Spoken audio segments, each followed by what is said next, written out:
Ma'am, what do you firstly think of these urgent advisories that have come in today? Also hearing that India is in talks with Moscow for the safe passage of Indian students. How will that actually work out on the ground in a war zone?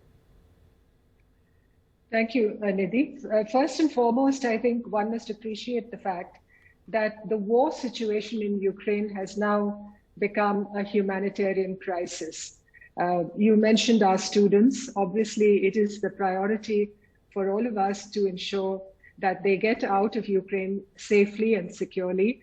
The situation has deteriorated. You spoke of the city of Kharkiv, which has been the target of Russian attack. And given that deteriorating situation, one can well imagine the difficulties facing these young ones who need to get out of this place of attack and destruction all around them. So one can only hope that these instructions issued by the Indian government, they've given them very little notice, but that can't be helped. I mean, one can't blame anybody for having issued these instructions so late. We couldn't have done very much given the crisis situation in that city of Kharkiv.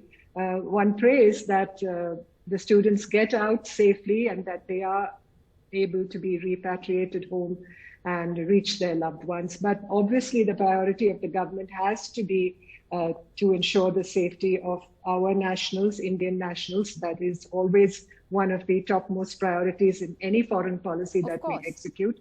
And one hopes really for their safety. While that story is developing on one hand, on the other hand, we also have a vote that's going to take place at the UN General Assembly. Different countries are speaking at the moment on a resolution that's going to be moved against Russia. Now, you had put out a series of very interesting tweets saying that, when we talk of Russian intervention in Ukraine as analogues to US intervention, say, in Iraq, Afghanistan, etc., you say that there is a distinction, that all those wrongs do not make one giant right for Putin. Do you believe that India may or should, take a position that strongly condemns Russian action? Can it afford to do that? Well, I just mentioned the deteriorating humanitarian situation in Ukraine and the fact that innocent civilians have been at the receiving end of military conflict in that country. The second point is that one had expected all along that Russia would not engage in military action within Ukraine. Of course, the eastern sections of that country had already come under Russian influence and control, as we all know, but an onslaught and a military strike into the heartland of Ukraine is what one did not expect. India has remained neutral, has taken the middle path. It's probably the safest path to take under these circumstances, given our strong relations with Russia over the years, but also our concern about what has happened in Ukraine and the fact that we have constantly advocated for the need to end this conflict through sustained diplomatic effort.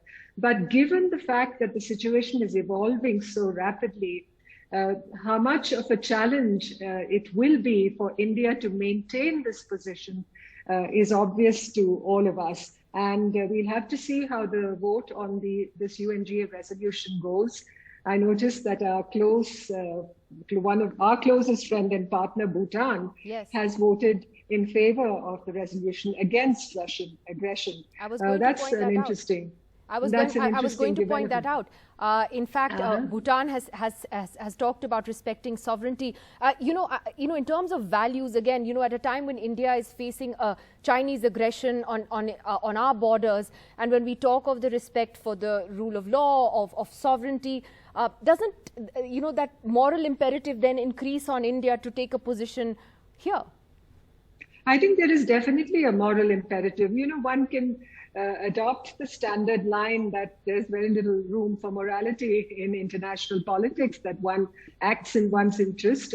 But, you know, there is always that combination of values and interests that I believe we seek to ensure, particularly as the world's largest democracy, with respect for fundamental freedoms and with respect for sovereignty and the maintenance of territorial integrity as one of the foundational principles of our foreign policy and indeed of our strategic autonomy vis-a-vis the rest of the world. And the Russian action in Ukraine, the crossing of the international border into Ukraine, Ukraine is a sovereign country, an independent member of the United Nations. It has a history, it's true, of being conjoined with Russia. There is a historical background to that, but in over the last century, those ties have diluted, and they ended, of course, with the collapse of the Soviet Union and the establishment of Ukraine's independent status, which all of us respect. And India is one of those countries that recognizes Ukraine as a sovereign, independent country. And the fact that that principle of sovereignty and territorial integrity of Ukraine has been violated, whatever we say, from whichever angle that we look at it, whatever rationale we may provide for it, it is true. You can argue that Russia was provoked by Western actions over the last 2 decades, and particularly with the growth of Russian power under President Putin and the extent of outreach that today Russia is able to deploy across the world, I mean, almost into every corner of the world. One has to concede that Russia is a growing pole of power in the world. But that doesn't excuse Russia's actions, in my opinion.